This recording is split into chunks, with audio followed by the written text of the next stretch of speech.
am constantly impressed with the type of personalities that cycling attracts. It's like a magnet for interesting people. So today we're gonna do just that. We're gonna meet up with Chef Tom. He's a dedicated cyclist, father, husband, and he owns 2 restaurants here in the Portland area.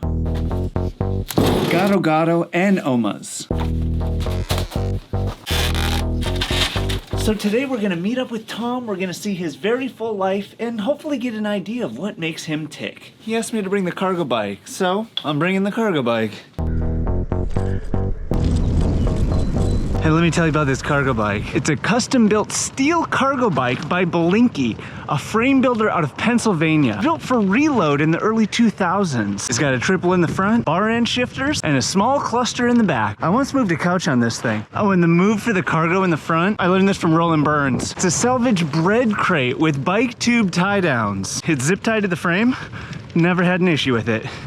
Although you do occasionally have to replace those elastics. Hi, how's it going? Hey. Say hi. You're gonna be on TV. Hi. Wait, what happened? Can't even tell. Oh man, I fucking nearly killed myself. Went off a cliff at Falls Creek, Hinterland. Broke the top tube and hematoma, like big alien baby coming out the side of my. It was awesome.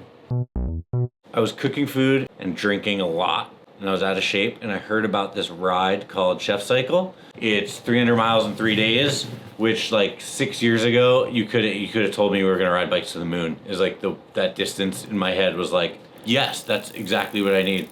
Quit drinking, started riding a bike. It was awesome and transformative. It's become like a huge part of my life. I mean, before really it was like cooking, drinking, and drugs, and now it's like cooking, bikes, and family.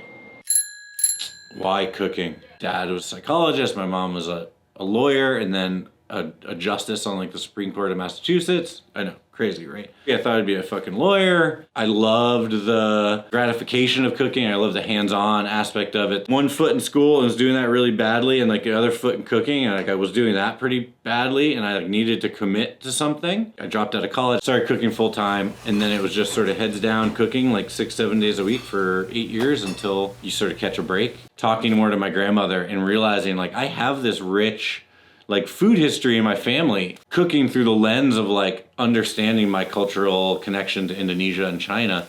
It sort of changed everything. And now here I am cooking like my version of Indonesian Chinese food through the lens of some kid who grew up in New England with like a, you know, an Irish dad and a half Chinese mom. Everything we put on the plate in the restaurants is sort of like an ongoing journey into like my cultural identity through food. Hey Tom, tell me about your bike. This is a Shell Money El Continente, full steel, raw, fillet braised, kind of a beast, but the most comfortable bike I own. Biplane fork. It's got some Paul components, White Industries bits and bits, got some hi-fi wheels, of course. It's kind of a mountain bike, single speed shredder right now, and it's definitely set up to rock and roll. Right now it's a little thin, but it can definitely hit 3.0s. This thing likes to tear, and I got the little aero bars on here too, just for when I need to keep up with a faster group. The dropout is crazy. This is Shell's like proprietary dropout. What's wild about it is that instead of it being like a sliding dropout where the wheel moves back, what moves is this piece of steel, and then the seat stay flexes a little bit. It's kind of nuts. This is a gravel bike, but it's also my single speed bike. It's my mountain bike too. Shell Money. Represent. He welds them out of a bread truck. Yes. Someone's home. What's up? Thanks, man. So these are the hoops that Josh has built up from High Five, and we're gonna raffle these off. The money all goes to No Kid Hungry. It's to end childhood hunger in America. Check out the link on this video. They're fucking awesome. They're into bikes. They're into giving kids meals. What's better than that? Hell yeah, hand crank espresso. I love it. Actually a pretty hard ride. We're at ABC Seafood. We're gonna pick up some food for Gato Gato. A little Coca-Cola with your snails. We'll eat those at Oma's and it'll be delicious. All right, we got the goods. I can't even read it. Supposed to do that?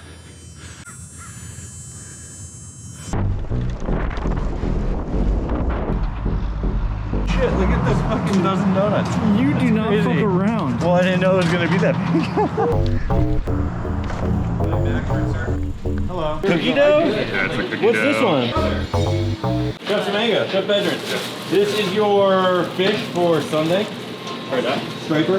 Great. Okay. Almost perfect. You want to take that? We're here at Gado Gado. It's our first restaurant we opened a couple years ago. Indonesian, Chinese inspired. Gado Gado is the name of a dish. It's like a peanut sauce salad type dealio. Bye, Chef. Love you. Love you guys. At least in these. You have that Jay-Z song on you. This is Oma's Hideaway, the rebellious little cousin of Gado Gado. Still Indonesian inspired, but more of the like Chinese, Malaysian sort of diaspora, a little more street foodie. These guys are seeing a lot of success. They just got nominated, or I just got nominated for the James Beard Award, but really it's the team that works here. We're really proud of them, and it's just a fun place to eat.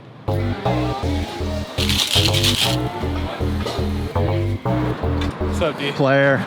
These are Oma's corn fritters, derived from a family recipe. This is so good. You have no idea. Almost like a Malaysian croissant, the way we make ours. So you can see all those layers.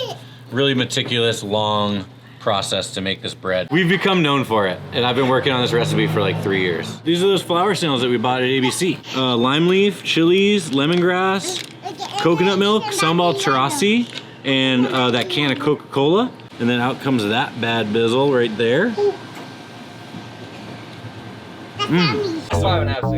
Tasting food or cocktails, whatever it may be, one of the questions I often ask myself is, has this been taken as far as it can go? Meaning, is the volume of flavor turned up as high as it can be without throwing anything out of balance? So you always want a dish or a cocktail to be balanced. You don't want somebody to take a sip and be like, oh my God, that's so sour. You want it to have a sour quality, but you want everything to be in harmony, but turned up as loud as it can be. Later, Brian. Later, dude. Later. Later, nice to see you. Ooh, that was a full day right there. Yep, guaranteed. That might have been the first time I've done 33 miles on the cargo bike. What? Tom, what an amazing guy. So into cycling, so into food. His restaurants are amazing. It's just cool to see these interesting people doing such cool things and tying us all together through cycling. Thanks for hanging out. Always a pleasure. If you haven't subscribed, now might be the time. Until next time, this is Dustin Klein, signing off.